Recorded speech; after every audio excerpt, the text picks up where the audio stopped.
Good evening, everyone, and welcome to round 3 of the Porsche Supercup here on Simsport Racing International.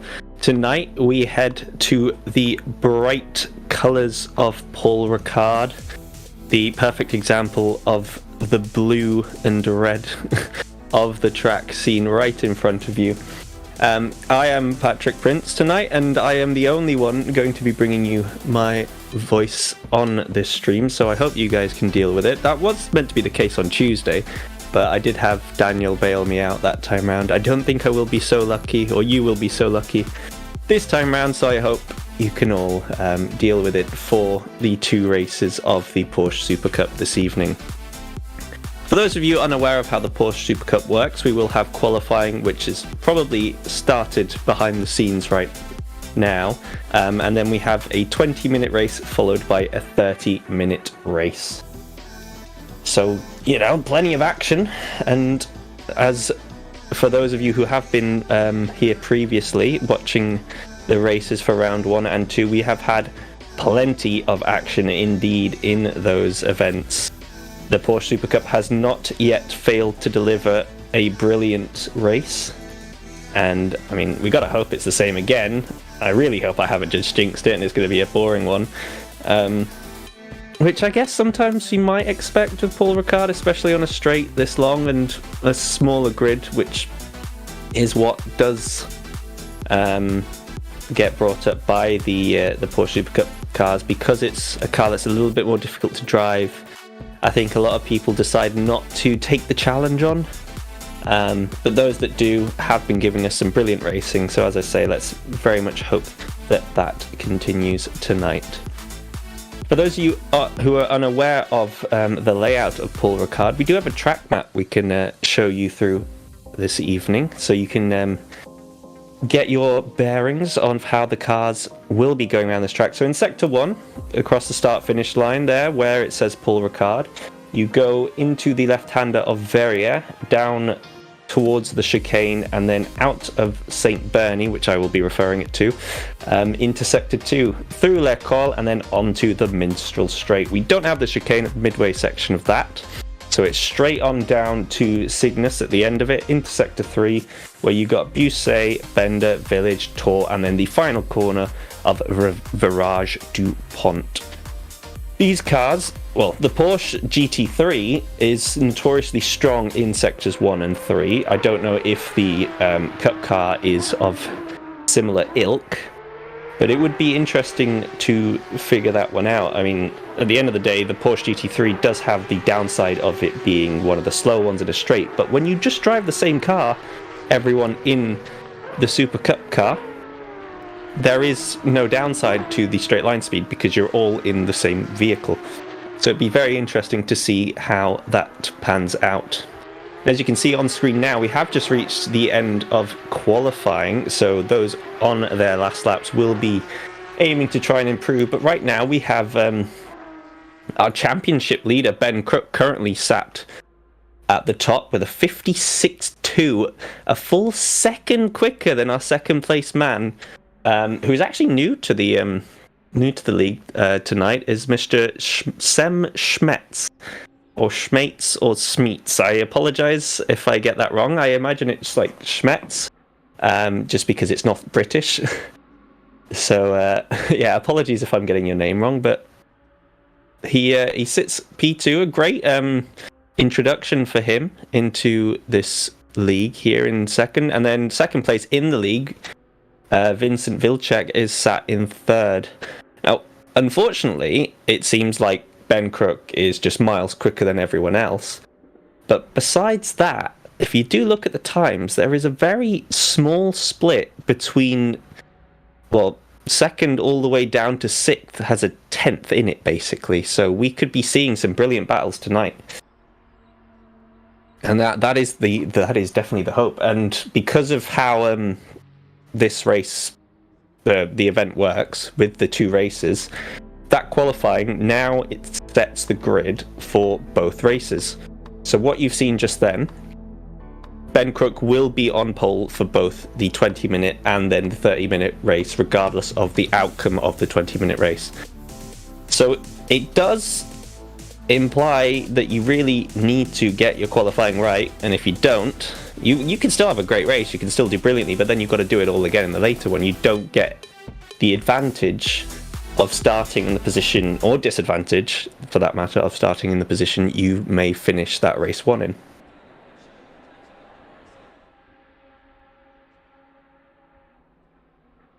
So with the cars on the grid, I mean, based on the qualifying I've seen and how the first two events have gone, which if I just remind myself of those. So race 1 was at Imola, which we saw Ben Crook have the perfect, well, not quite the perfect so-called weekend of racing. He didn't qualify on pole, but he then did do everything else right. Won both the races. And then a couple of weeks ago, we were at Silverstone for some amazing wet racing. But I don't think, no, only one of them was wet, if I remember correctly, not both of them. But that did give some great variation in the racing. And I believe there's a chance for some wet weather running here too, but it looks to me like, at least for this first 20-minute race, we are going to be dry. And I think that's exactly what Ben Crook will be happy with, because if he does have about a second a lap advantage on the rest of the field, he will be able to extend, one would think, be able to extend his points lead in the standings from, what is it right now? If I do my quick maths, 36 points ahead of Vincent Vilcek in second. So Ben Crook has 125 and Vincent Vilcek has 89. If anyone wants to confirm that that is right or wrong maths, feel free. But then in third place we have Dave Jr., who I think is maybe slightly down the standings here. I didn't quite get the names exactly, so apologies for not paying more attention to the rest of the grid for that qualifying. Thank you very much, Tom, for bringing that up for me. So Dave Jr. is actually down in 9th right now, but he does sit 3rd in the standings, so that would be, in my eyes, a little bit of a disappointing qualifying session for him. But similarly, Dan Lenson, who sits 4th and is just 1 point behind Dave Jr., is 10th in qualifying standings. So those two, who have a point between them and are currently 3rd and 4th in the standings, are quite a ways down the field. So that would suggest to me, at least, that there is going to be a lot of battling going on, as you would expect, in my eyes, those two to be moving up through the field. So yeah, the big one, which we didn't actually spot, actually, Wilkes, he bumped himself up back into second. He did come second, I think, in one of the first races of the season, but I don't believe he was here for the last one. So that's a name that now is returning. Yeah, so I believe he missed Imola, but was decently placed in... sorry, he made Imola and missed Silverstone. So yeah, he decently placed in the mid-pack at Imola. Clearly been practicing the car to have put himself in second place. So it might not be as easy a ride for Ben as I was thinking. I didn't, as I say, didn't see the time, so don't know exactly how far off of Ben's 1 minute 56 he was. But yes, he could very much be in the running for a race win. That is something to mention as well. A 56 is a very solid time around here for a car that is it's not quite a GT3, but it essentially is. Everyone thinks these cars are a little bit slower and not as easy to handle. But when you get it right, when you get the setup right, you can basically compete with the majority of the GT3s.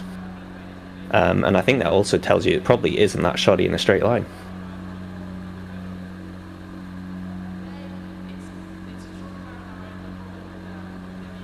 Now just rolling through the grid as the cars prepare their final setup alterations. I can't imagine they'd be doing much other than the fuel as we start rolling for our formation lap, but number 11 didn't seem too eager to get off the line there.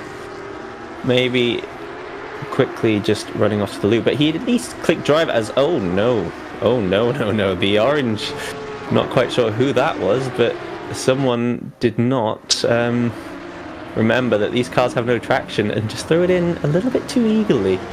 And thanks to Tom here, who's doing our broadcasting tonight, we do get to see that that is indeed Janiek Valenduc. Number 20 as well. Oh no. So Chris Blue was... He's not done too well here.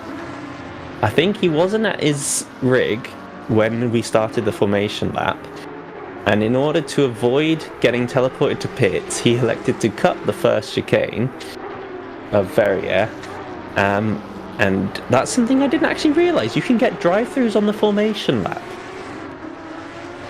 So unfortunately his race is now, I think, pretty much over before it's even began, because a drive-through is a tough thing to... In a 20-minute race, it is a big slap on the wrist. It is a very, very big slap on the wrists. It's also dropped him to last, which is, again, something I didn't realise it actually did. Because I'm pretty sure he wasn't quite last place. I thought he was somewhere in 11th, but... whether or not the timesheet is correct is another question. Yes, he was 11, because that's definitely what showed up on his car, on the number plate. So now him being told he's 13th and with a drive-through prior to the race beginning, it's gotta hurt. It's gotta hurt. Good evening, Daniel. I see you in chat there. If you want to join, there is always a spot again, but I feel like if not, I can happily go on about my evening with the stream. We've already had some drama, as you can see. The race hasn't started and there's a drive-through. It's yeah, it's an interesting one. And we've also had a spin at on the formation lap. And as you can tell, you were the one in the booth with me. I was mentioning this to Tom prior to the race start. If we see a car going sideways through Cygnus, I've got to shout out Steve Parker, because he was the man who invented... Well, he didn't invent, but he made the move. He made it famous. And for anyone unaware of exactly what I'm saying, if you go back to the first race of the GT3 season, that was indeed done here at Paul Ricard, and there was a bright green Mercedes that basically every lap that it went through Cygnus, it was sideways. And it didn't... I think it may have only fully lost control once, but it was drifting with an angle of about 60 degrees through that corner off the intended direction of travel. So, yeah, it made it very interesting to watch indeed. It was very exciting. But now, as we get back on track with our Porsche Supercars, we're just rounding the final turn of Virage du Point now. And soon we will be going green to start this race 1 of the Porsche Supercup here on ACC at Paul Ricard. Green light, go, go, go. And we are go. So far so good, everyone. No one really getting a jump on anyone else. Second place, maybe. I think we might have Valenduc making a move, trying to go upfield. It's a tight squeeze onto the inside of the first corner, but so far all the cars are clean. Oh no, we've got... I spoke too soon there. As soon as I say the cars are clean, we have a sideways Vincent Vilcek. And I think we also got Wilkes being tapped a little bit, and Valenduc's also dropped right down to the back. So really unsure exactly what happened in the mid-pack, but a few changes indeed happening, and let's just wait to see where it all cleans up. So Blue has somehow shot himself up to 8th, pending the drive-through. And it looks like Schmitz, well, I think Von Liebenstein's actually the big winner out of all of that, up in P5 now. Ben Crook's already managed to run away at the start, 1.3 seconds gone, as we get a little bit of side-by-side action here for second. Wilkes and Schmitz Looks like Smeet's got a bit of overspeed, but he's round the outside. Actually gets the move done before the corner. Clearly got a better exit, but... Oh, I think Wilkes was just trying to put him off there, throwing his nose in. Picking up a possible track cut by not jumping in back before the bollards on the exit of Signes. Now going through Bousset. Cars choosing lots of different lines, and oh no, Valendux taps Vilcek at the back, or is that Neubauer? Hard to judge exactly. I think, it's Tim Neubauer just getting a little love tap. But when these cars are so planted on the outside tyres, it's so easy for any touch to unsettle them. Now going back to the midfield pack, we've got Von Liebenstein, Vestkamp and Vargas here with a nice little battle, but everyone else at the back not too far away. Dave Jr. still struggling a little bit. Dan Lenson up 4 spots. Dave still sat in 10th place. I think that's actually one down from where he started the race. Blue yet to take the drive-through as well. Cars waiting for moments to attack. Von Liebenstein looking at the inside. Elected against it. It's a hard sector to overtake, as sector 1 of Paul Ricard, because it's very flowy. There's, for the most part, one major line through, and because they're not heavy braking points, it's a lot more difficult to get your nose in. And with these cars, you do have ABS at least. It's not anywhere near as good as in a regular GT3, but the ABS does reduce the chance of locking up, but doesn't remove it altogether. And then even if you think, oh right, I can just put my foot down quicker than everyone else, because these cars don't have traction, you're risking spinning up the back wheels. So you've also got to make sure that you have your own wheel as straight as possible. I don't think anyone here races controller, but if in the off chance that they were, you would need to not have any directional input on your controller. So now just hopping onto the back of Simon Wilkes, looking down onto Schmeet. We missed that overtake, but these guys have switched places once more. I think the slipstream looking very powerful then on the Mistral straight. Clearly these guys have switched places a few times, and as you can see, if you look at the times in the top left, Ben Crook, after 2 laps, already has 3 seconds on second place. It helps him that they're battling away as well with each other, but it looks like he's set.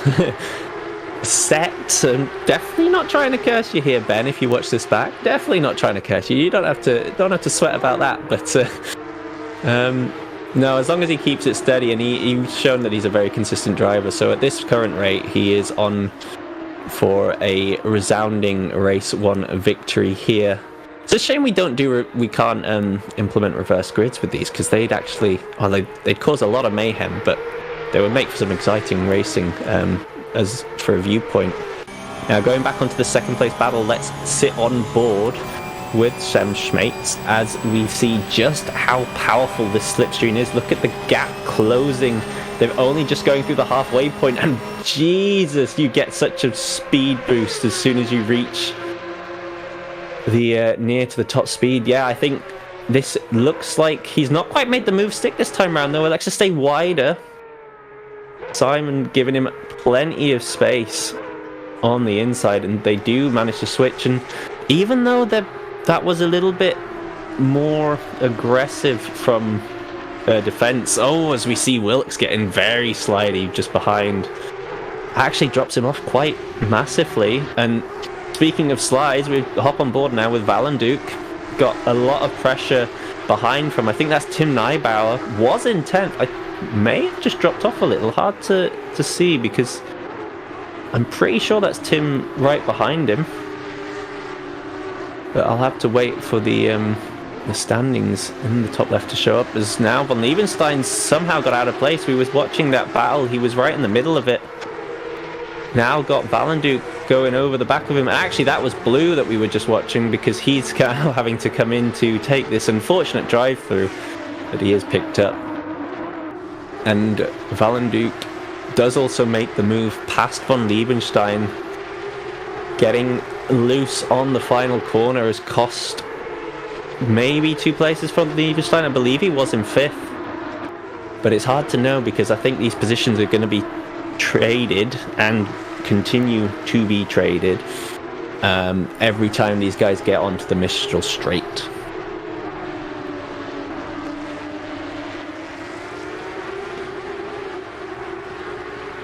So now, speaking of the Mistral Straight, we have Dan Lenson on the back of Vargas. Will we see a similar outcome to what we saw earlier with Schmitz and Wilks? Let's look at that in the second stage.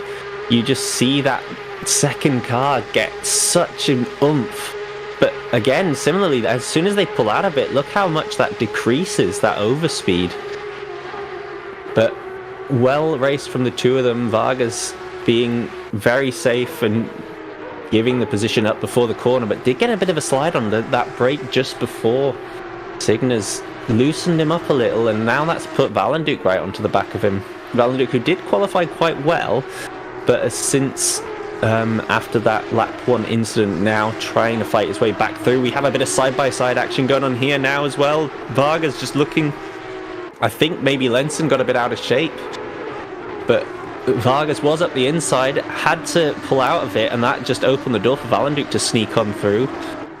So Vargas goes from 6th down, well, from 5th down to 7th. Looked for a little bit of a move up the inside, but that's actually compromised his exit now, and von Liebenstein's all over the back of him. Not a good few corners for fans of Vargas here. Unfortunately, just dropping down the order, trying to get a little bit too aggressive, but just putting him out of shape. And it's really costing him on the exits of all these corners.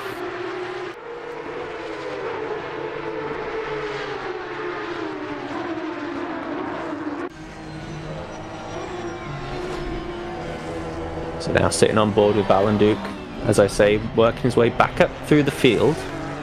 Oh, that's very sideways from Dan Lenson ahead. Not quite the corner you want it from, and then look at the amount of counter steer that Valenduc's had to input there just to keep the car going in a straight line. And again, both of them going so wide. I'm pretty sure that is going to be a track warning for Lenson, who does also seem to be shooting away from it, but Valenduc compromised his entry and his exit through Le Col.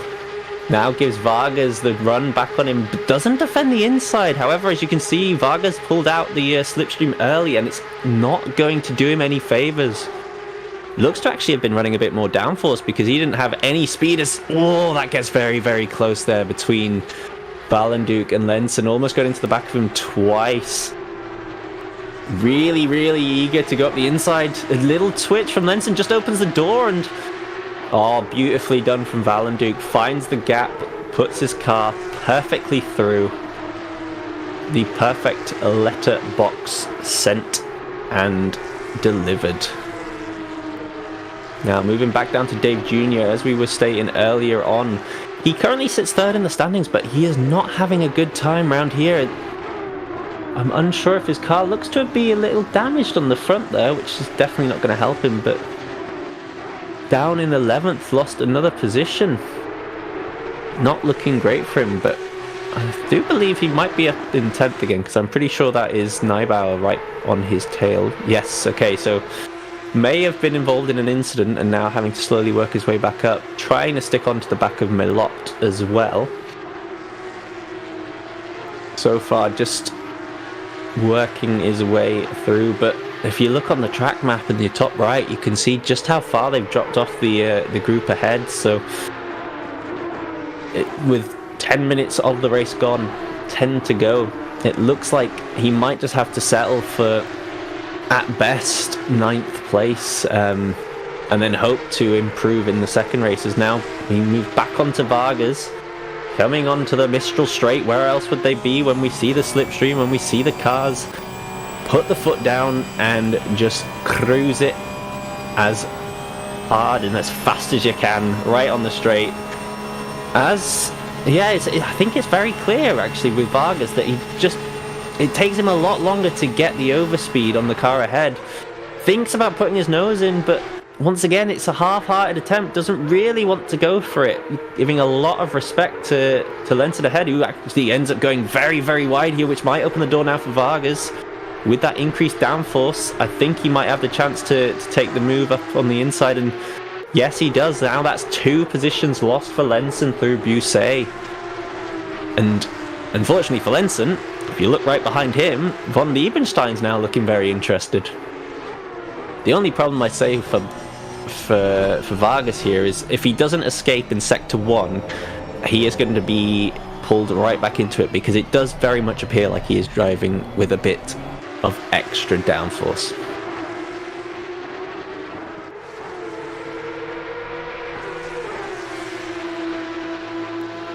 Now, and 8 minutes to go. Just checking in with our leader quickly. Ben Crook has about 4.5-5 second lead over second place Sam Schmeitz. He is his fastest lap is currently only 0.3 quicker than Sam's, but he's been a lot more consistent with his lapping. As you can see, the gap very clear, very apparent. Clearly loves driving this car. He's always been at the pointy end of the field. But where the battle currently sits is here in 7th place, with Vargas, with Lenson, and with von Liebenstein. Now, there's a pretty even split between 3 of them, but I think by the time we reach Cygnus, there's going to be next to nothing between all 3 of these cars. See if or not, if I'm proved wrong, just as we head through the F1 chicane section of it. It doesn't look like Liebenstein's got quite as much of the slipstream as others, but does allow him to get a much later braking. And the cars all hold station there. So I do think, in part, it very much depends on how well you can put your foot down on the exit of L'École in order to start the drive down. Because those cars didn't, as mentioned earlier with Valenducs, who seem to have a lot more overspeed on the end of the Minstrel Straight, these guys not quite as much. So I think, yeah, gone with probably the safer setup option. But now moving down to Vincent Vilcek, 12th place, but right on the back of Tim Neibauer. And that's actually another one Vincent started in, he was in 3rd at the start of this race, so this one's really not gone well for him. Now down in 12th, does sit 2nd in the standings too, but unfortunately just finds himself stuck at the back, not quite as far back as Chris Blue, who did give himself the drive-through for, I think, just being away from his race at the race start and then trying to catch up before he got teleported to pits. Not sure what the better outcome would have been in the end. But yeah, Vilcek now all over the back of Tim Neibauer, trying to just unsettle him a little here, aim for a slightly better racing line, but in this sort of chicane-esque style section, which is the majority of Paul Ricard, to be fair, when it's not the main straight, is it's really hard to set up a move because it's so flowy. You can compromise them nicely, but then if you compromise them too much, then it's just going to upset you. As now we see a little bit of side-by-side here with Lenson and Vargas. Lenson on the inside for Cygnus as it comes up. Clearly got a little bit closer and got the better exit. Makes the move stick nice and comfortably, but it's not the end of it. And if you look ahead there, I think Valenducs may be looking to set up a move on Vestkamp too.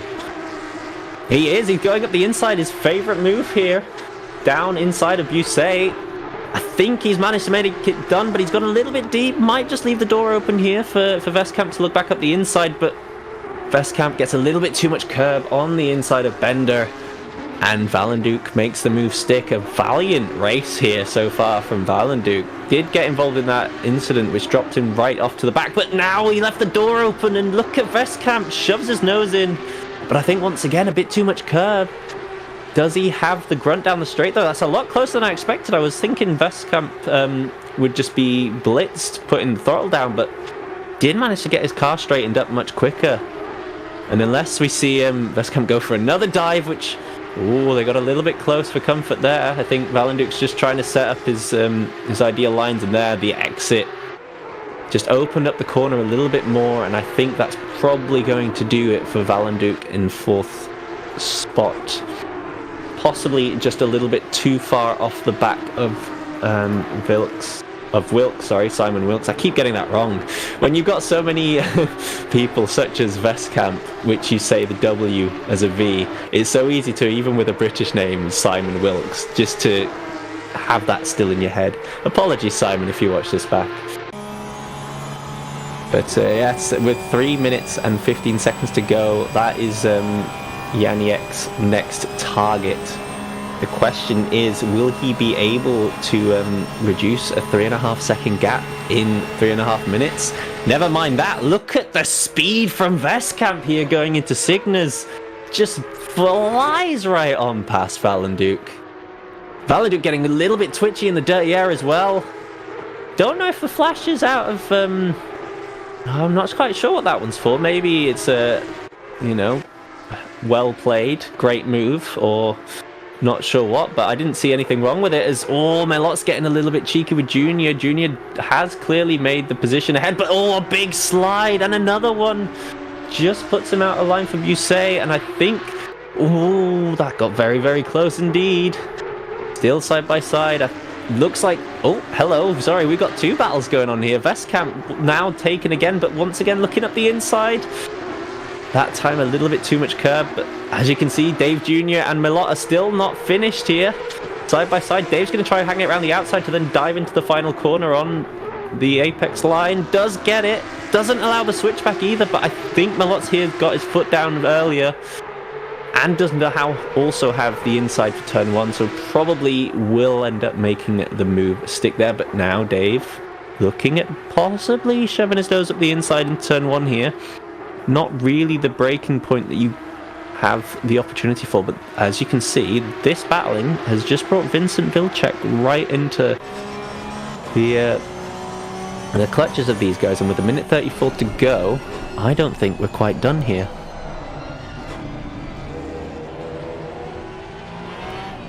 So as you can see, as we can see, with Dave Jr., he's got to be keeping an eye on all his mirrors, looking front and backwards, and also making sure that he gets the power down just as he wants. But it looks like there's been a bit of a mistake from Vilcek there. Little bit of a slide as we get a quick glimpse of that battered front bonnet of Dave's. Not pretty looking, probably costing him a fair bit of aero, which is why we've seen him a little slippery, so to speak, on exits. But interesting decision from Melot not to defend the inside with 45 seconds to go, maybe thinking there probably will be one more lap, as we can see that Ben Crook, if you look at your track map, is just going around Tour now into Virage DuPont, so one more lap to go. As Dave just struggling to keep the front end gripping through Busset, and is causing a bit of a backlog now behind, seeing just how quickly Vilcek had to check up there because of getting a bit too close to Melot. And I don't think Tim Neibauer's too far out of this either. He's looking very, very close. It's getting a bit tight. Melot looking for the outside line through the final corner. It's a brilliant move. But look behind him, Vilcek's also looking interested. Whether or not he can follow him through into the first corner is another question. He might have a bit of overspeed here. Are they going to go 3 wide into turn 1? Dave just hangs it around the outside, and I think it's smart from Vilcek to think better of it. But he got caught on the apex. Melot had to brake a little bit harder than he would have liked, and what could have been absolutely amazing from Vincent Vilcek just ends up being what could have been. And it's getting a bit hip and shoulders. It's the last lap of the race for this first race of the night, and as you can see, the drivers not giving each other an inch, maybe just getting a little bit past the point of fair driving, maybe a little bit too aggressive. But at the end of it all, that was just a bit too much from Melot, and it ends up costing him. I think now he could, in theory, be too far back from Dave, but with that extra damage, causing a little bit more aerodynamic disturbance on the front of Dave's car. Whether or not that gap comes down a little bit more as we just quickly hop back over to 7th. This battle for 6th and 7th between Vargas. But enough of that, because as we were saying, Dave, he's going to go around the outside as Malott. It's a tough one to do, and there's just no grip out there. You can see it. Even Vincent is getting a little bit too eager to stick around. But these guys, as in your bottom right, congratulations, Ben Crook, for... Oh, no. As we were just saying that, there's a tap from Vilcek. And Malott gets dropped a couple places. Just a bit too eager. The rest of the guys are coming through on the track. No one quite changing places at the end. Malott feeling probably very disappointed in that, as Vilcek just went a bit too aggressive. And what's that? Dave's waited for him. I'm unsure why, but maybe there was something that happened prior to what we spotted. Maybe just off camera, Dave feels like he was the unfortunate one, but I think Dave's got into the pits without actually finishing the race. He doesn't have the checkered flag with him. So unless Dave's run out of fuel, Blue's going to get... Yeah, Blue does get him here. So if someone can figure out what's happened to Dave Jr. there, could you please let us know? Because that one... I honestly don't know. I don't know what to say to that. He's not finished the race. So what does that mean for the timer? What does that mean for the rest of us watching? I think he ran out of fuel. Surely he has to have run out of fuel at the end there. We might just be stuck in a loop now, actually, until he goes round or until he leaves the circuit. I don't know how this works. But in the meantime, you can see it here. He's wiggling. He's trying. I think he has run out of fuel. Oh, no. No one was happy. He didn't even think about getting pushed across the line. Oh, gosh, that is so disappointing. Just got his maths wrong. Boy, oh boy, that one's going to be a bit painful, hasn't it?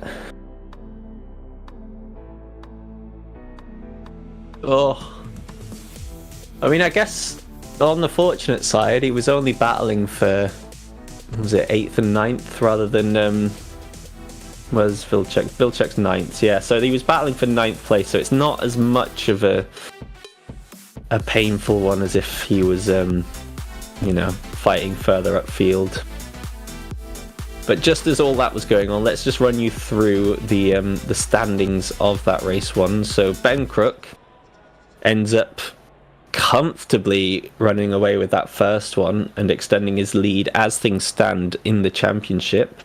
He had an 8-second gap over Sam Schmeets. Again, apologies, I'm probably getting it wrong. Simon Wilkes in third, coming home comfortably with a 5-second gap either side to Yannick Valenduc, who had a brilliant fight back for fourth after that first corner contact. Then Andreas Vestkamp in fifth, closely followed by Dan Lenson, who was also very, very closely followed by Niek Vargas. It was only half a hundredth, so 5/10 in between Dan Lenson and Vargas as they crossed the line. Von Nievenstein in 8th, Vincent Vilcek in 9th, Tim Neubauer 10th, Nicholas Malott 11th, Chris Blue doesn't finish last after getting a drive-through on the formation lap, which probably saved some blushes there. Actually, that's a good talking point. Which is worse? Is it running out of fuel in a 20-minute race, or is it getting a drive-through on a formation lap? Chat, what do you think? What do we think? I think we're still waiting on Dave to actually finish the race here, because we've not clicked over into race 2 yet, or the waiting point. So if someone could just give him a little bit of a nudge in the right direction, just get him to go around the track once more or something, or at least cross the start finish line, because he did teleport to pits, which I think is what has thrown it off. That's a good point, actually, Andrew. I bet the damage increased Dave's fuel consumption just enough to make him run out. That could well he might have given himself no room for error, and that could have just been the deciding factor. Which, if so, is very, very unfortunate indeed. Also, just having a look at chat. Evening to Speedstar. Good evening, Conrad Ciata and Adam Isailovic. Welcome, guys. Hope that was an interesting race 1 for you. Hoping that race 2 does provide maybe a little bit of rain, a little bit of variance, or... Well, to be fair, we have a few cars that I feel like are still going to be out of position based off qualifying. So we'll see how that ends up going. But in the meantime, we do need to wait for the session 2 roll forwards. Whether or not that can be manually done is another question. I don't know if any of us here tonight have the powers to take over that. If not, then yeah, it's just down to Dave to get a move on. But we can watch the highlights while we wait. There's definitely a few. So if you look at the orange car there of Valenduc and Vincent Vilcek, so these guys started 4th and 5th, and I don't know what happens to those two, because I was watching ahead. Oh, so he gets involved. So there's just a slight coming together for Vilcek, and then for some reason Valenduc just also ends up dropping right down to the back. I'm not too sure why. I still didn't spot the reason why Valenduc ends up out on the left-hand side of the track there. But by this point, you can see Ben Crook's already got a big enough lead, and he runs away with it, essentially.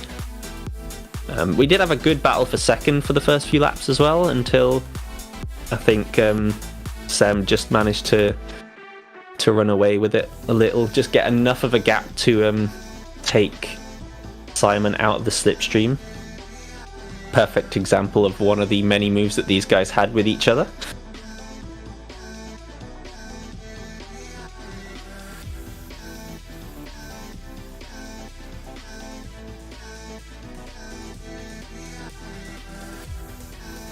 But I think that was probably the main point of action in this first race, was the Mistral Straight, Signes and Busset.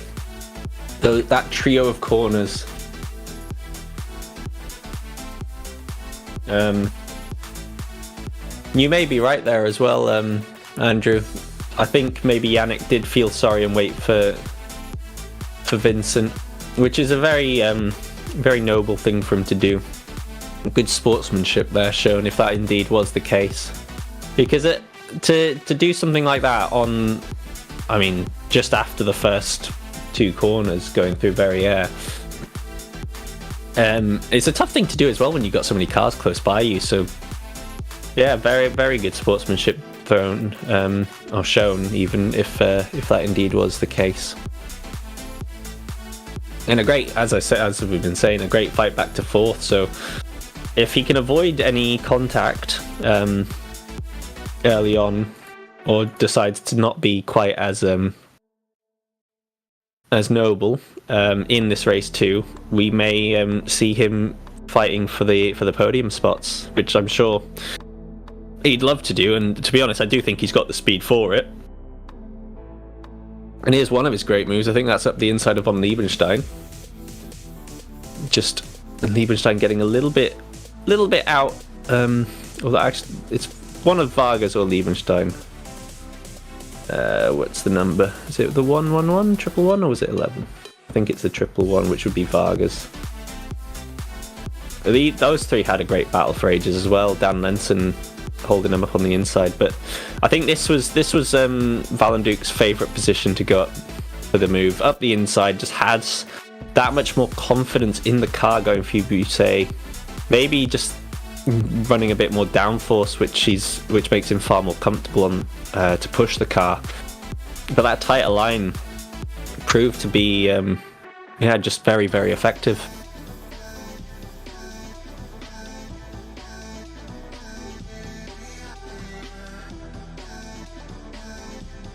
is another good example of it. Dan Lenson going a little bit too wide. Tries to hang it around the outside, but the problem with that line is obviously it opens the door, and it does mean you miss the apex, which is the whole point of that wider line. You want to be able to turn in earlier so you can then straighten the wheel out and put your foot down, but when you've got the car that goes up the inside of you, it compromises everything and just leaves you out there like a sitting duck. Here, we didn't see this one live, but that's Dave, how he managed to get past Tim Neibauer. Great move, and then wow, Vincent and Tim very sideways going through the chicane. Great move from Vincent following Dave through. But it looks like that didn't end just there, as I'm guessing, yeah, Tim with the slipstream goes flying on right past. It's honestly like a slingshot. It's like you charge it up for a little bit, and then as soon as you get about to the halfway point of the Mistral Straight, the car behind just starts travelling probably about 7 or 8 kilometers quicker and counting. Just the overspeed is pretty strong. Here's another great example of it. This will be Nick Vargas and Dan Lenson. They get to the chicane and then bang, off goes the second car.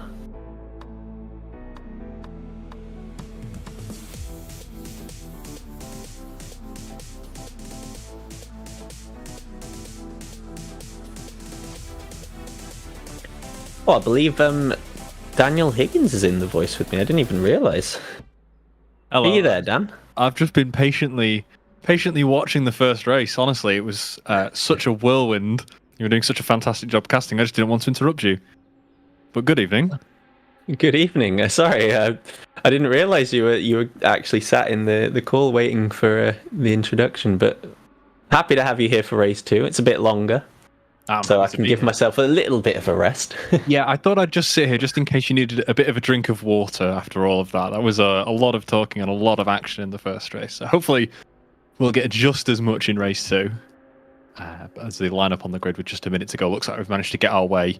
Finally, someone's gone around, or we've managed to move the session on for race 2, as you say, 30 minutes for this one. I'm expecting to see just as much action on the Mistral Straight at Sins and at Beausset, where I think a lot of the overtaking has been going on. So I'm looking forward to seeing if we can keep it clean for the first couple of corners and see if there's any action on lap 1 in that sector 3, where the pace between the drivers and the setups of the cars really seems to make all the difference. And as you can see, with the cars being back in their qualifying positions, we do have Dan Lenson, who was a fair bit higher.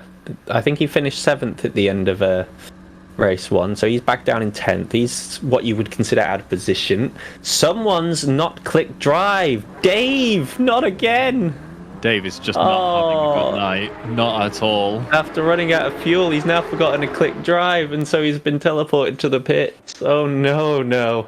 Oh no, what he's doing here is he's just making sure he has that extra lap of fuel to go around. Maybe it's the formation lap that caught him around the first time, and he's like, nope, not going around the formation lap again. I'm going to sit in the pits and save the fuel. That, or he was still so disappointed with the fact that he didn't finish the first race that he's not yet come back to his rig. Yeah, we'll leave that one up for the chat to decide. But yeah, now we see Valenduc back in 5th and Vilcek back in 4th, much more towards the pointy end, whereas where we generally seen them in the Porsche Cup cars. And I expect, as I've been saying earlier, I really do expect Valenduc to be pushing on for the top podium spots. Yeah, looked like he had a lot of pace in the first race. Obviously had a fantastic battle as well. Battling, while fun, does slow you down a fair bit. But I think the question on my mind is can anybody get on the back of Crook at all? Because he was just away by Lecole with nobody to fight, and everybody behind was having fantastic battles. But as a leader, that's what you want. You want second and third and fourth and fifth to fight, because you just get to hot lap and run away because you're not having your line compromised. You talked about it before at Beausset, where you want to take the wider line to open yourself up as much as possible, but you cannot do that if there's a car on the inside. There's a few corners like that at this circuit. Virage du Pont is another fantastic example of just you can just stick it up the inside and really compromise someone's line on exit. So as a leader, if people are fighting behind you, great. Can anybody catch up to Ben and just keep the pressure on him for the rest of this race? The only way I can see that happening is if someone decides to try and hang around the outside of the first part of Verrier and then compromise his turn in.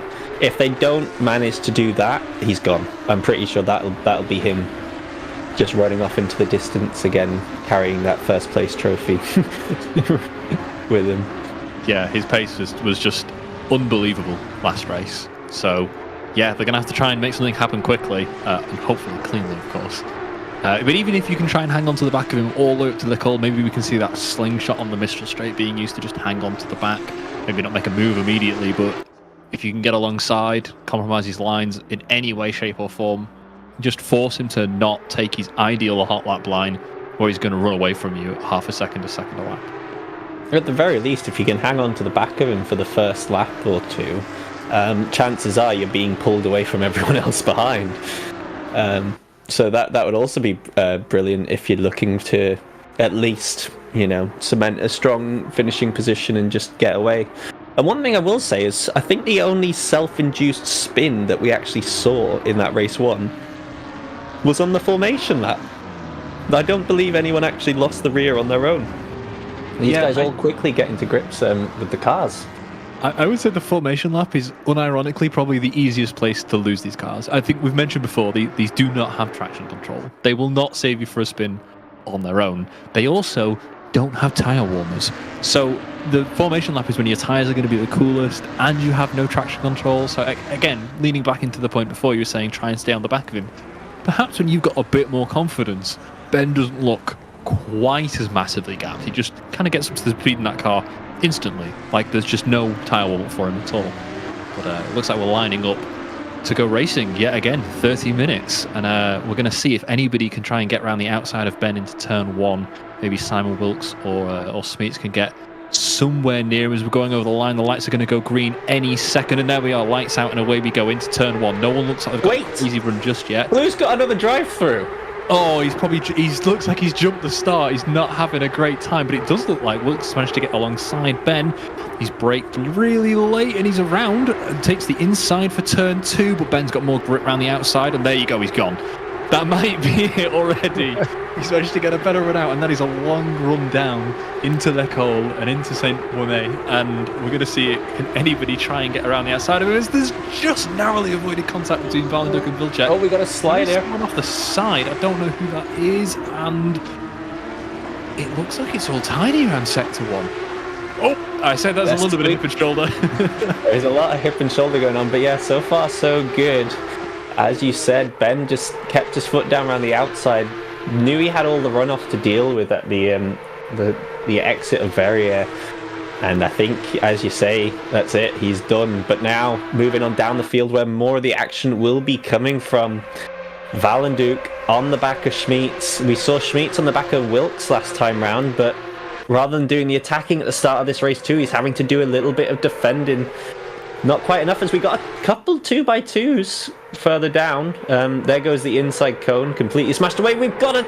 Oh, no. We've got some accidents. It's carnage. Some accidents going on. Blue. He had the drive-through. He's had a bit of an incident, and I think he's just going to pack it up and call it a day there. That is like pure frustration. We talk about body language of these cars sometimes, about like looking down the inside, but that body language just says, do you know what, man? I'm just done. As we see, Junior's still in the pits as well, which is interesting. So I wonder if he's not got back to his machine, or if the timing board hasn't updated yet, which is equally plausible. No, if you look at the track map, he has not moved.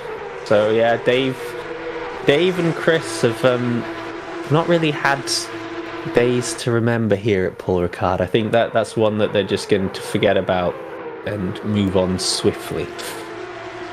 Absolutely. I mean, a drive-through twice before the race even gets started is absolutely a race to get from Blue. And Dave running out of fuel and then just not starting. It's just very much one to forget, as we see Valenduk maybe looking for a move on Smeets, decides better of it, but perhaps he can make it move. These two are very close, and Wilkes isn't running away that quickly, but Ben is still visible, which is, I think, better than we saw last time. So it's absolutely not over yet. And we're going to get a replay of the incident. I think this is just before Cygnus. So this fast right-hander, these cars are okay in faster corners with the traction control, but he just missed the braking zone. And yeah. Oh no. That is extremely unfortunate, I think. Yeah, so that lose the back of the car. That was Blue, I think, not realizing just how much speed he had, and possibly also not expecting the car ahead to check up so much on the apex. Began that collision, and then the other two guys, because it's the fastest part of the track, well, just before the corner is, but even though so it's the fastest corner on the track by far, you're coming up with so much speed that the guys behind haven't really got much time to react, and unfortunately for them, got pulled right into it. I think Lenson was the one who took the big smack up the rear from Chris Blue, so could be having a few diffuser issues as well, which you don't want the rear to be any more slidey and slippery than it already is, but that could well be something he's now facing. And unfortunately for us, the viewers, it's just spread out that the back of the pack a little bit. Yeah, I think rear downforce is the one thing that you'd love to have in a Porsche. You've got the engine over the back, you've got the fuel tank in a weird place, you've got no traction control in these cars. The last thing you want is to hear, yes, you have less downforce over the back of the car. Because the ideal way to drive these cars is to just throw the back through the corners, which is great until it stops sticking, and then you just get turned. So I imagine they're going to have to be a little bit more cautious if they have damage. I think I would rather have damage on the front of these cars than the back, for sure. So we'll see how that affects not only their lap times, but also their confidence. I don't know if you've spotted, but there's a lot of these yellow cones being kicked around as well. There's been a few volleys. As you can see there, looking at the leader, Ben Crook, last lap, fastest lap, a 56.5. Second place with a 57.6. So as we've been saying early on, it took a little bit longer than we may have expected, but yeah, Ben Crook certainly now running away with it, just under a 2-second gap at the front. This battle for seconds spicing up a little. You've got Wilkes, Sem Schmeets and Yannick Valenduk all looking a little bit eager to try and make something happen, but you do have an extra 10 minutes compared to race 1, so I don't think they're putting all their eggs in one basket and going for the killer move just yet. Yeah, 20-minute race, you're absolutely looking for just qualifying lap after qualifying lap. 30 minutes, maybe you're thinking a bit more about where their weaknesses are. I don't think these guys managed to race very closely last race, other than Smeets on as he closes down Wilkes, as I was saying that. But Valenduk will kind of be probing for weaknesses. We talked before when you were comparing the Mistral Straight to Bossett, maybe some of these cars are running a little bit more downforce. That's the kind of thing you're looking at as a car behind. You don't have to make the move immediately, just kind of sit there, wait, go, maybe I'm a bit quicker here, maybe I'm a bit quicker there, and look for that move. But it does look like Smeets is closing down Simon at some pace, and it looks like Valenduk has actually fallen off a bit, so I wonder if he's had an issue in Sector 3. Just lost a couple of tenths here and there, as Smeets is just poking his nose in, just reminding Simon that he's there. Just, hey, I am here, don't make a mistake, no pressure. Making himself look nice and big in the mirrors. And yeah, speaking of Valenduk, it looks like he's getting a bit of pressure from Vincent behind. So Vincent obviously not ending up right down the back of the grid this time round. Having that clean first lap has made a world of difference to him, not picking up any damage, running in 5th, looking to try and move himself up to 4th. A bit of a slide for Sem ahead, might just remove any thoughts of an overtake at the end of the Mistral Straight. Looks like he has actually dropped, and look at the weaving from Simon. I think he's more than entitled to do that when there's such a big gap, but it's funny watching all the other cars follow like a snake, just trying to keep in that toe. Yeah, absolutely. And much like Snake, you definitely don't want to be hitting the walls when you do that. So it's nice to see them all keep it on track as well. These cars do perform a bit better with higher speeds with the amount of downforce they've got, but as you saw, coming out of the cold, they can get a bit slidey in some of the traction zones. And I think that's part of the fun. There's definitely a lot of driver skill in these cars when you take the traction control out and put so much power over the rear. But great fun to just watch them wiggle about and watch these drivers really push them to their absolute limits. And unfortunately, that sometimes means you just do it a bit too much. But they're managing to catch it quite well in almost every instance, just losing a couple of tenths here and there. This battle really could go any way. It's not just about raw pace, it's making sure that you're consistent with your throttle application so you do not spin those rear tyres coming out of some of those corners, because that sometimes could be all it takes to lose that position. Well, it'd be interesting to see just how the gaps come down from those cars that are a little bit out of position now. So from that incident at the end of Cygnus on that lap 1, you've got Vargas and Lenson, who are a little bit lower down than one might expect, and they are both lapping faster than the cars ahead of them, so we should expect them soon enough to be catching up to the back of Tim Neibauer and Nicolas Melot. Only a couple seconds in that, actually, so I think it's just a matter of time before they are having a battle at the back of the grid. But obviously our eyes are still set on this battle for second, as they're all getting a little bit antsy, a little bit shaky, going through Saint Bernard onto the Mistral Straight after Le Col.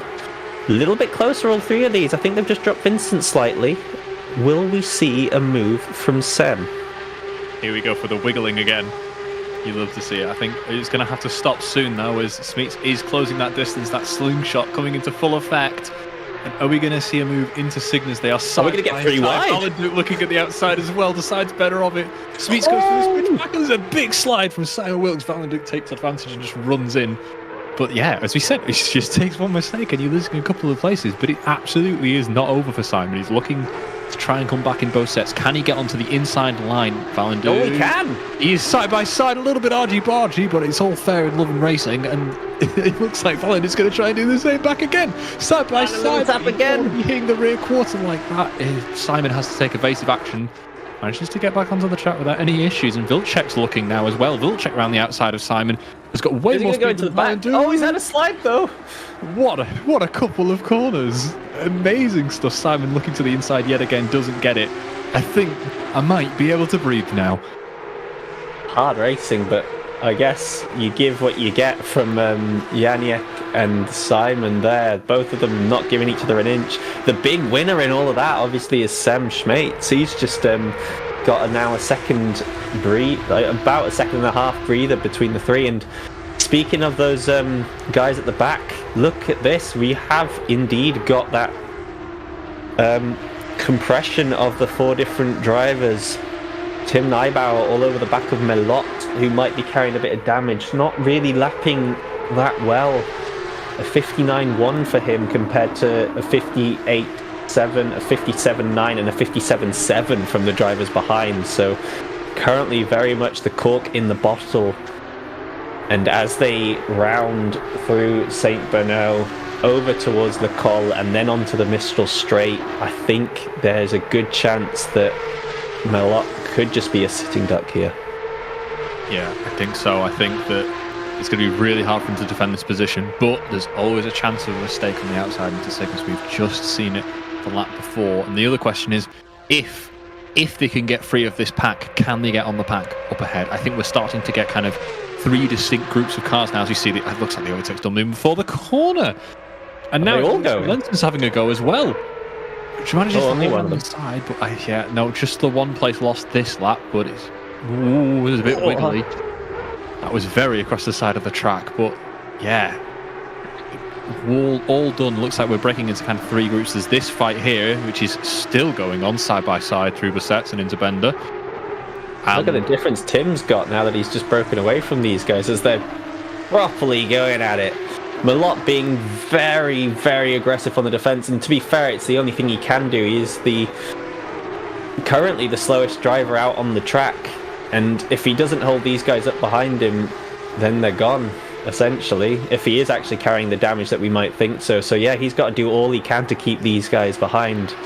So far doing a perfect job of showing exactly how to defend aggressively but fairly.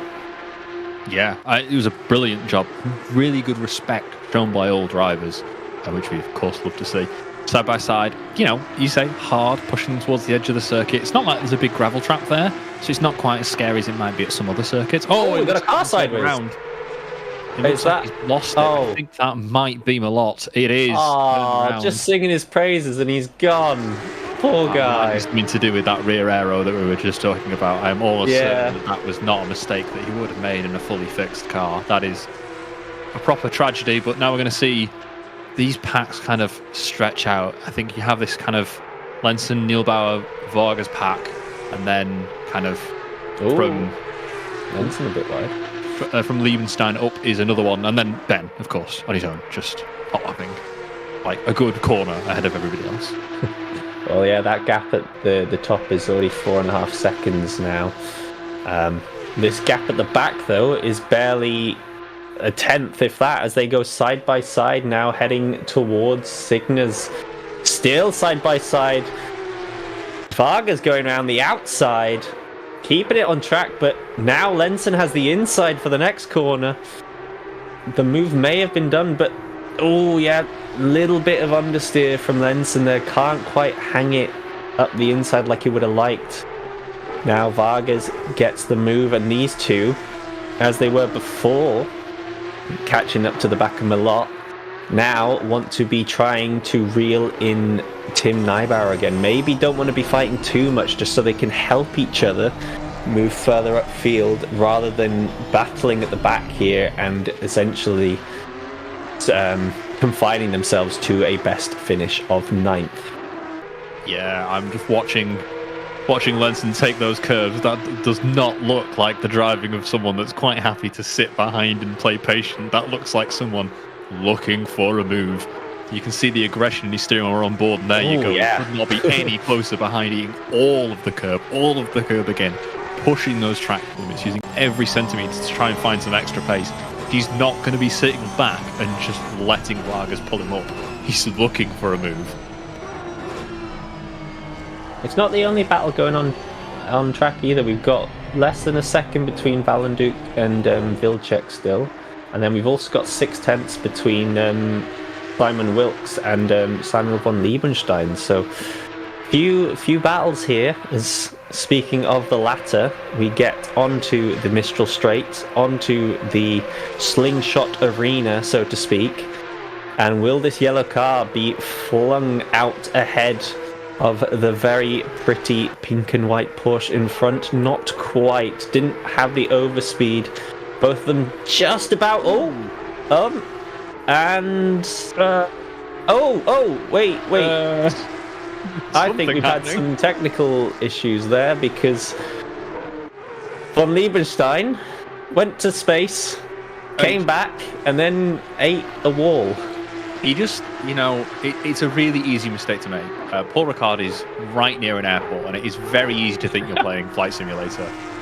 So maybe he just got his gains mixed up for a moment, picked up the wrong control. It happens to the best of us. But looks like we get a quick view of Nicholas Malott to see exactly what happened to him. Just a little bit too much curb, unsettled the rear, round he went, and he decided that was going to be that. Now moving on back to the back of the grid, Dan Lenson still not giving it up with Vargas, doesn't want to just sit pretty and try pull back the others. No, he wants to be the one pulling the gap back to Tim Neibauer, all over the rear of Vargas. Not, as I say, not the fastest way to move up the field when you work together and give each other the slipstream and just switch places on the Mistral Straight. That is probably the best way to fight your way back up through the field if you're willing to work with another. And Dan Lenson said, no, I'm not working with you. I want to be overtaking you. And fortunately for these two, Tim Neibauer's had a couple massive slides. Another one here going into Le Col. And he has just dropped right into the clutch to these guys. And I'm pretty sure Vargas is going to have him here, because his speed going into the Mistral Straight was just a little bit poor. Yeah, if you compromise your exit through Le Col, it's going to look really bad through the Mistral Straight. And even worse if someone can get up close into that slipstream, as Vargas has managed to do. He's going to look to hook it round the outside. Lenson sticking it there as well, just in case he can make an opportunistic move. but a really good defense from Tim. Just sticks it to the inside, says, I'm going to make you go the long way around. How comfortable do you feel? But it looks like Lenson's made an opportunist move. At that time, Vargas had to compromise his line, and Lenson went, all right, thanks very much, I'll take that. It takes a bit of confidence to stick your grip there and really commit to that inside line, but a fantastic move from Lenson there. Yeah, just use the defense from Tim Neubauer to open the door for him. It's a very easy thing to do, but it's also a very easy thing to get wrong. As whoa, we got a little bit of a sideways Tim once again, just struggling a little bit through these tighter sections. Now that's had to pull up Dan Lenson a little. And actually has allowed Tim to get a slightly better exit, so now Vargas is going to be all over the back of Dan Lenson once again. As in chat we can see Dave Jr. actually apologising for retiring due to a bit of an emergency. Hope everything's okay, Dave. We thought it was a bit of a fuel issue, but if there was something else that needed seeing to, then yeah, hope everything is good on your end.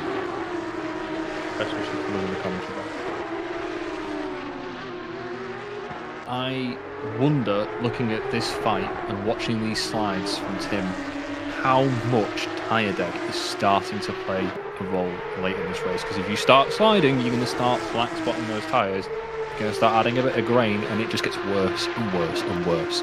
Especially, as we've mentioned several times, you've got no traction control. There's no machine to kind of save you. He's pulled a gap now, it looks like, but I'm going to take another couple of mistakes to get on the back. Maybe we'll see Lenson starting to catch. He clearly thought he had more pace than Vargas. We're going to see just how true that is. As I think Vargas is going to go for a move from behind. Lenson on the outside again, though. Vargas just has to stick on the outside and go right. Just wait. Get him next lap. Looking for the inside. Looking for the same move that Dave pulled in last lap, but not able to do so. I think at some point you have to commit to just following as closely as you can, because you can't try and make a move in every single corner. It's just too difficult. You compromise your line too much, you compromise your speed too much. You need to get close, find that weak spot, or wait for a mistake and go then. So a little bit of patience from Vargas might just pay off, and obviously pull them back closer to that 7th place as well.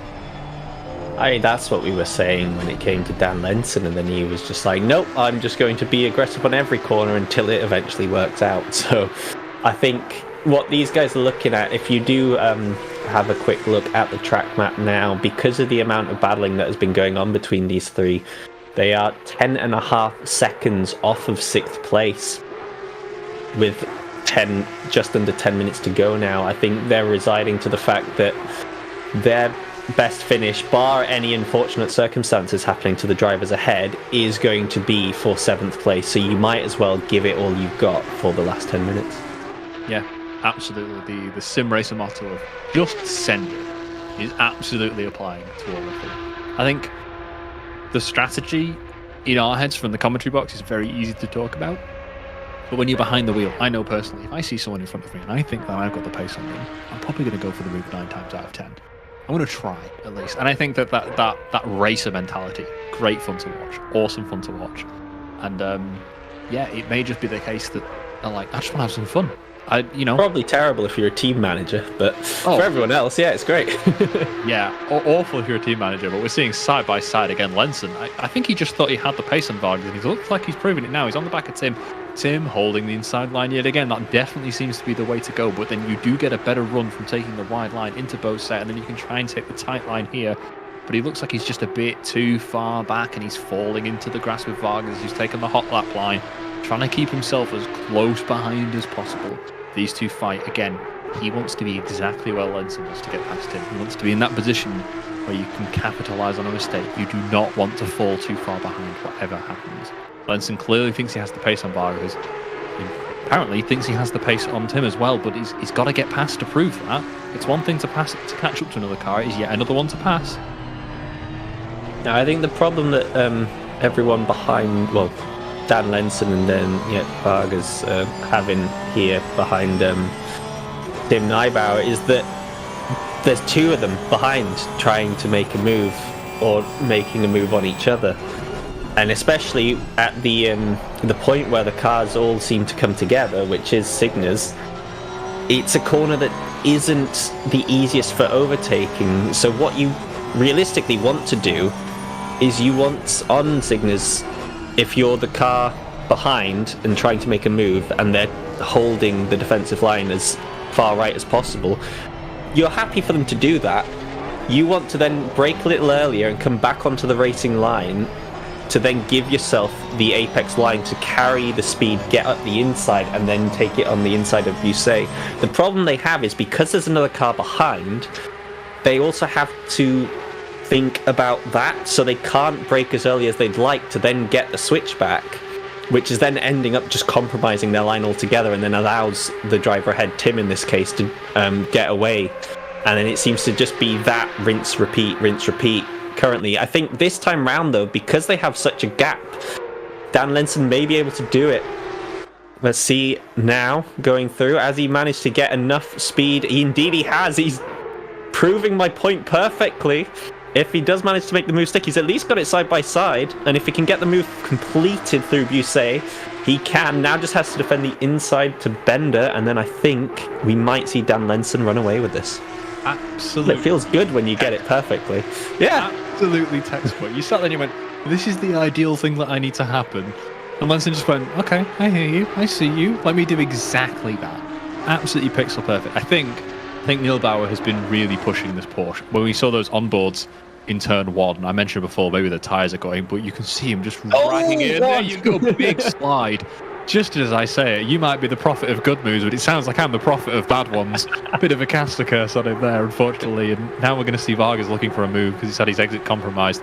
He's managed to get the inside line. Tim's not defending it. Clearly thinks that it's not a threat. And apparently he's right. But yeah, he's looking really raggedy over these curbs. I mean, you've got 5 minutes to go, you're at the back, and you've got one car behind you. You are going to give it all you've got to keep that one car behind you now, aren't you? Absolutely. You don't want to be giving up any space. 5 minutes, anything can happen. You, at the very worst, you're going to make a mistake and let them through, but that's better than just letting them through. And by defending, you can try and force them into a mistake as well. There's a big slide.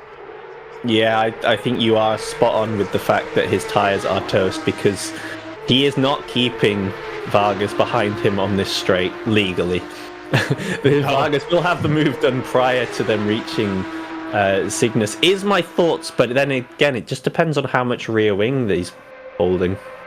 Yeah, I think without some Grand GT7... No, I think Vargas has more rear wing, which is probably why Neubauer's cooked, but that's why the overtake's not happened. Always had to back out of that. I think maybe he could have tried to hang it around the outside, but Vargas just hesitating, going, oh, not too sure about that. But if I was in Vargas' position, I'm thinking, well, I'm at the back anyway, so I might as well try something. So, but, you know, Respectful Racing backs out, says, Mark, I can get him later. I don't need to get him right now. He's not urgent.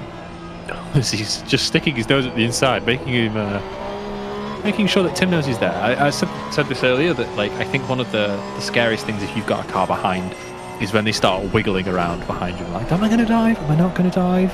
Just getting their heads. Ooh, a massive slide. What a catch. Full lock, the wrong way to catch that car.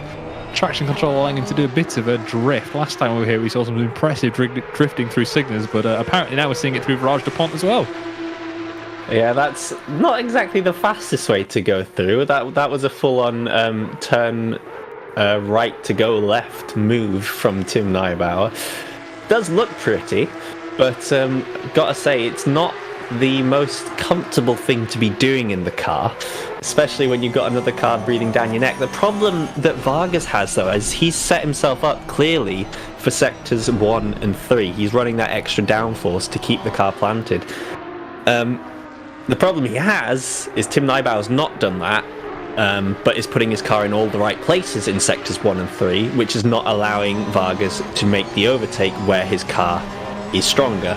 And so as soon as we get onto the Mistral straight here, you'll see that Vargas gets the overspeed for being in the slipstream, but as soon as he pulls out, that advantage is gone, and then they end up side by side. And as long as Tim Neubauer hugs that inside, I think he's always going to have the advantage going into Cygnus. Yeah, I think Vargas just has to be braver to hold it around the outside, abuse the fact that he's got extra downforce. He can hang it around the outside. He just needs to be confident And there you go. He managing to hold it this time, but he's kind of on the wrong side. That might have been a track cut as well as he comes near those curves, but he might have it done round Bassett. Neil Bauer on the inside line. But he's lost the camber. Did he go for the switchback? Switchback available here. He's earlier on the throttle. We think he's got more downforce, but wow.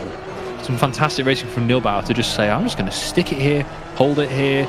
Let's see what you can do. That inside line is so powerful, and it's right-hander into right-hander as well. It's not like where you've got a right-left sequence. If you're hanging it on the inside for the right-hander and then you end up on the outside for the left, somewhere like turn 1 into a Nurburgring are a great example of this. If you go on the inside there, you're just staying on the inside for like half a kilometre or more. So it's really difficult to make a move around the outside, especially as you mentioned with a cambered corner like we said. The one thing, well, there's a couple things actually. Dan's not run away as quickly as I expected him to. I think Tim's gone deep. Is he going to be able to hold the position as he smashes those cones out of existence? No, I think he's done the right thing and realised that he ruined his corner and so gives up the place. If he can just hold on to the back of Vargas here, though, he will have that straight line speed. I do think, but it's probably too good to be true. I think unless he can get a really clean exit here, which he's not had for the past couple of laps. No, he's kept it planted this time. I was going to say that this was where he was really struggling through the cold, especially through that right-hander, to just get the grip down. As you say, might have less downforce. So maybe a little bit of drag from this far back. It's a bit touch and go, but he just needs to hang on to the back. But honestly, with a minute left in the race, with how ragged Neil Bauer's car has looked, I don't know if his tyres are going to be strong enough to let him make a move. You know, maybe he can keep on the back, but it's going to be really difficult to get around. But this fight's been going on. Look at how ragged the steering wheel inputs are, really wrestling that car to get it around the corner at high speed, and it's only going to be worse in some of the slower traction zones. Yeah, so unfortunately Tim ending up being his own worst enemy at the end there. Only needed 2 more laps to have held off Vargas, and as we say, was doing a great job of it, but he's got a bit deep here and he's sliding off the camera, and I think that might just be his last opportunity gone. As we've been saying for the second half of this race, just push the tyres a bit much and not quite got the control in it anymore that he's after. But moving up here to Valenduc, who's been third and just running his own race for a fair while, still somewhat got Schmeitz in sight up ahead. We might be able to see one last attempt for a move here for second place. Unfortunately for these two, Ben Crooks is almost 10 seconds up the road, but Valenduc did just put in his fastest lap of the race in the last lap of a 57 dead, so there is a good chance here that Sem is struggling just slightly, so who knows if we're going to have a move right at the end. Yeah, very possibly. These cars, you know, not only are the tyres going off, but your fuel load's changing, which we've mentioned on the GT3 streams before. In the Porsche in particular, the fuel load changing drastically changes the way that the car feels underneath you. So maybe Sem just not feeling as comfortable towards the end of the race, or maybe Valenduc just finding some pace from nowhere. It's going to be really tricky to close this gap just through these last couple of corners. You can see a lot of slip angle for Valenduc there through Bassett. But he does look like he's just a little bit faster, but is it enough? Sem just needs to hold his line drive as fast as he can and pray Valenduc doesn't get onto the back of him, but he's catching him corner by corner. We're going through Village now. There are only a couple of corners left. We're watching Ben cross the line for another runaway victory. And I just don't think there's been any competition today for Ben, to be honest. No, I think he's had this one down. This has been his perfect weekend, his race in a nutshell. But for second place, is there going to be a change at the line? It looks like there's just not enough time for Valenduc to get that second place. No, I think no, and sadly, it is a gap of a 10th as I don't know where Sem disappeared off to, but 4th for Vilcek, 5th for Simon Wilkes, 6th for Vestkamp, and then last but not least, this battle that we watched for the majority of the race, Lenson, Vargas and Neubauer will be coming across in 7th sideways, 8th in the wall and 9th in the straight line. And that, ladies and gentlemen, is your round 3 at Paul Ricard of the Porsche Super Cups here at Simsport Racing International, done and dusted. What a couple of races as well. What a couple of races. I thought that we wouldn't be able to beat the excitement of Paul Ricard when we were here for round one of the GT3 series. I said this is looking to be the most exciting race that I'd seen at Paul Ricard all year, with, of course, Formula One not coming here this year. But I think this might have beaten it. I think particularly race one was so full of action that might be the best race I watched at Paul Ricard this year, and hopefully I get to see another one later this year and see exactly the same thing. Yeah, well, it's been a good one. It's definitely been a good one. There's been a lot of action. Unfortunate that I think the pack did get a little bit spread out at the start of the second race with the big incident at Cygnus, and unfortunate for a couple of the drivers who had some issues. Blue and his drive-throughs and Dave and his emergency did mean we lost a couple possible extras from the race. But yeah, nevertheless, it was very, very interesting evening to watch, and honestly, always a good watch with these cars. They add that extra dynamic of the drivers having to respect the car and also give it their all and fight everyone else who's also either respecting the car or driving it like they stole it. But when you drive it like you stole it, you kill your tyres, and then you drive it like you stole it again and again and again, because you're more and more sideways. Yeah, there are just so many factors at play in this car that, yeah, as you say, if you're pushing, you're going to shred your tyres, you're putting yourself at risk of not being your own traction control, as we see highlights of going slightly wider signals there, Simon Wilkes, I believe. But there's such a balance, and you can drive it so many different ways. You want to drive it aggressively because that's where the pace is, that's where the speed is, but it's also where the black spots on your tyres are. So we've been watching it throughout this whole race. Neil Bauer is a fantastic example. We drove an amazing first half of the race, and his tyres just fell out from underneath him. And these cars making some fantastic racing. Look at all the side-by-side we got through Sector 3 as well. Just amazing stuff. Yeah, just a shame that it sort of ended a bit soon for these guys. But thankfully, yeah, we had that battle between Vargas, Neubauer and Dan Lenson for the majority of the race to watch and see all the little bits, all the tactics, all the attempts for the overtakes. And to be honest, Tim did a valiant effort defending. Absolutely. Unfortunately for him, the race was 10 minutes longer than the first one. If it had been a 10-minute race, he probably could have got away with holding on to that 7th place. Yeah, I think that he wanted a little bit less time and Valentin wanted a little bit more. But that's how it is sometimes in racing. You set up a move and you just don't have the time to complete it, or you've got someone setting a move up behind you and you're just wishing that the race would end one lap earlier. It's all about minute-to-minute decisions. You know, a decision that you make to rag the car 10 minutes earlier might be the decision that leads to you losing that place 10 minutes later because you've wrecked your tyres. And I think these cars do a fantastic example of playing that strategy out, that micro strategy from a driver's perspective that we've seen tonight on a lap by lap basis and not just over a long endurance stint. They are really, really fun cars to watch, and this has been a really fun circuit to watch them race. Yeah, well, I don't believe anyone is interested in an interview tonight, which is fair enough. I think Ben wouldn't have much to say, and the others are probably all shattered from the amount of action that they've had to have dealt with tonight. So we can give the drivers the benefit of the doubt on that one. So that will be all from us tonight here at Simsport Racing International. But if you do want to get involved with us, feel free to jump into the Discord. Links will be in the description. And we do race multiple events on Assetto Corsa Competizione. The Super Cup cars, which you've seen tonight, run every other Thursday. We have on the same week, which if you were already following us, you would have seen the GT3s running on the Tuesday, which was again a brilliant race. And then if that's not quite your cup of tea, GT4s race the other Tuesday that these guys don't. So that's what you currently see on screen. That's coming up this Tuesday at Barcelona. And then if ACC is not your thing, but Race Room is, then there's also that, which will be running next week on Thursday.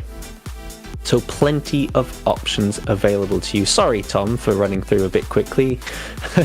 You did catch up in the end with the with the on-screen thing. So yeah, if that was just a bit too fast for you, please feel free to pause, check out all the tracks, the times, the dates, and see if any of them interest you. But for us tonight, that is, I think, everything. I've been Patrick, and Dan was lovely enough to join me for the second race of the night. And as always, thank you very much, Tom, for the brilliant images that you've broadcasted for us this evening here at Simsport International. So, from us, good night, everyone, and I hope you all stay well and just have a lovely rest of the evening. See ya.